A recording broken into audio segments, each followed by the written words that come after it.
So those are the programs. But what does this look like in the classroom?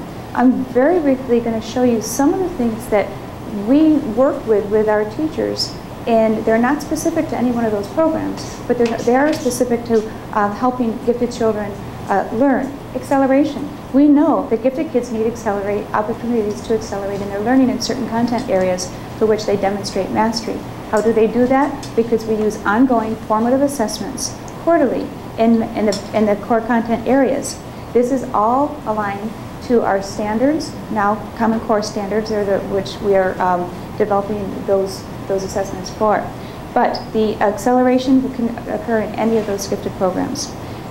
I liken it to, it's one of the wheels on the bus. It's not the only thing, but the bus won't go without it for gifted students. We also need teachers who are using depth and complexity, enrichment, critical thinking. They understand the needs of the gifted students.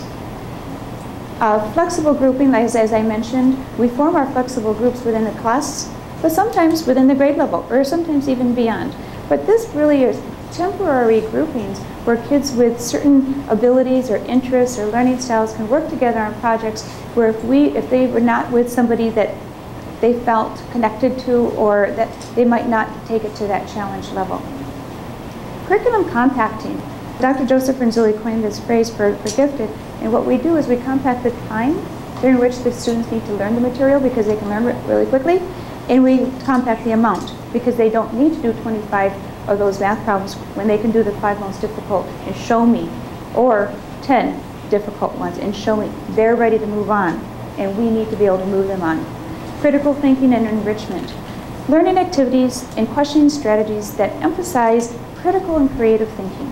We can do this very naturally. We spend a lot of time working with teachers on how to do this as a natural part of their instruction. So, I'll give you a little scenario. I had a parent call me of a kindergarten cluster gifted, already identified as gifted in kindergarten, in a gifted cluster class, and she said, nothing is going on differently in my child's classroom. And I said, well, how do you know that? She said, well, because she's coming home with similar worksheets as the boy next door, and he's not gifted. And I said, meet me in the classroom. I called the teacher. I said, here's what's going on. She says, yes, please come in. So we went, and the teacher was at the rug, and she was doing one of those big books, and it was a book on the Arctic Ocean. And she was asking some of the questions. The kids obviously had some map skills, had some experience with oceans. She was saying, can you go point out the Arctic Ocean? And what are some of the differences with the Indian Ocean that we talked about last week? And the kids were saying some things. And then she asked the group, what are some of the countries that border the Arctic Ocean? Well, folks, I've been in school my entire life. I can't tell you all the countries that border the Arctic Ocean. Hands started popping up, and these kids were right. And then she started asking comparing some of the animals that lived in the different oceans and why those habitats were. So these rich discussions, you're not going to see that on a piece of paper when it comes home. These are questions that you need to have with the teacher. And the teachers can talk to these, but you're not going to see it. So especially in the primary 8 grades, you're not going to see as much of the differentiation as you would have liked, as you would expect. So when the kids then went to their tables to do their group activity, she had given them chips, and there were 4 different colored chips, and they went to their different tables. And for each activity, some of the kids are very at grade level, and they cut, like kindergartners do, they cut and they pasted and they sequenced. And another one they had to find the order, and another table had actually, they had to create the sequence themselves by finding and identifying what might be going on in that sequence. And then the 4th group had actually some books where they had to create it themselves. When all the kids were done, it really looked similar, but it was very different levels of expectation. Those are what we call tiered assignments in kindergarten class. That's some of the training that we try to provide to the teachers. And how do we do this? Well, we have an amazing gifted resource site that is where our curriculum is housed, and it changes every week probably because we're always adding more lessons to it. But we have archived where the teachers, all teachers in the district, by the way, everything is available to all teachers.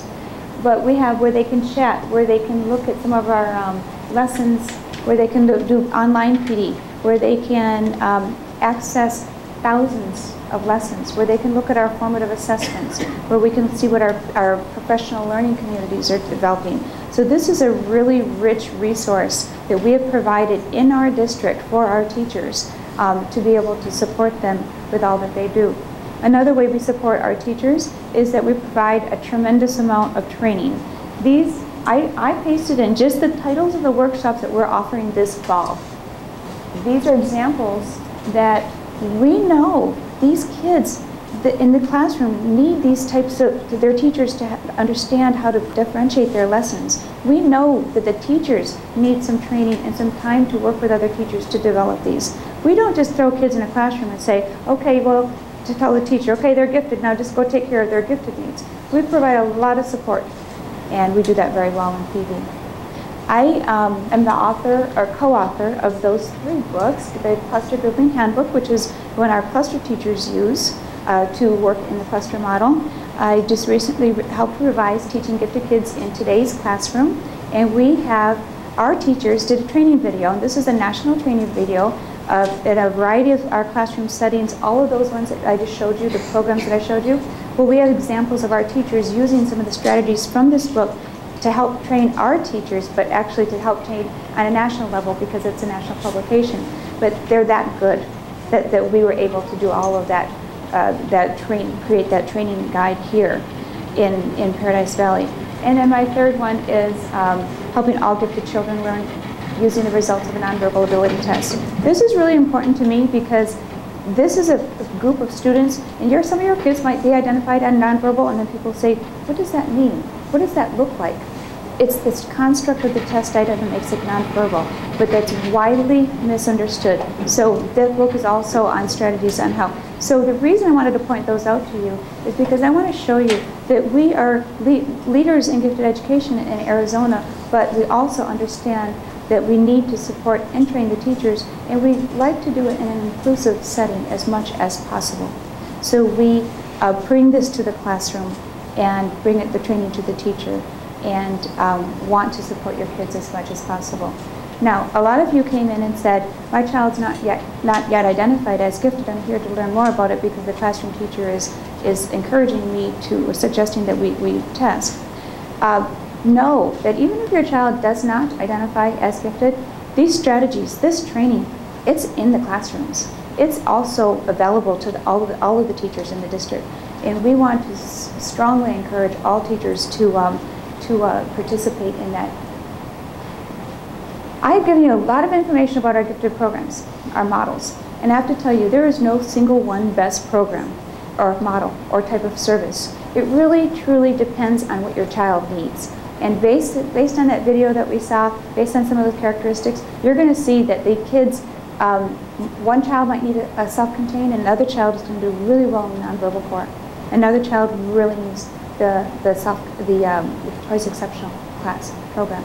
So that's information that only you as a parent, working with your teacher, can know. And you need to do some background. And if you go to our Gifted Ed website, the parent resource link, you're going to see a number of websites, articles, resources that I'm going to encourage you to go just scan through them and see which ones apply to your situation, that you can get the background information that you need so you can bring it to your child's teacher and help decide what type of a program that you need.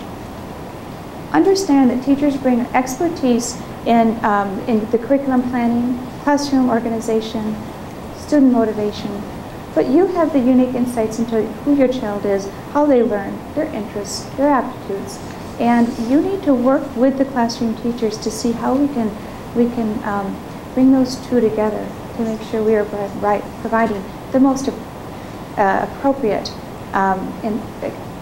so we know how we're providing the most appropriate educational setting for your child.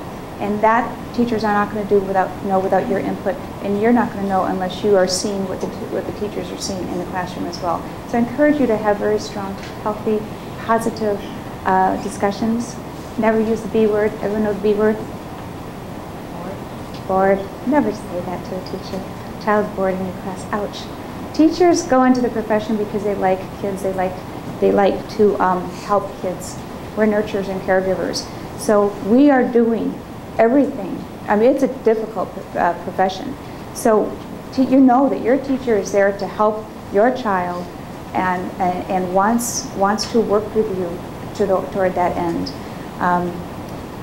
This is a quote from Nancy Robinson, who is one of the experts in our field. She says, "This person sincerely wants to help my child. This person is doing his or her best. This person sees the world and my precious offspring from a different perspective than I do. This person is your partner." I encourage you to work together and try to do your homework and try to help us bring us that information that we can make the best placement for your child. So thank you very much for coming out tonight.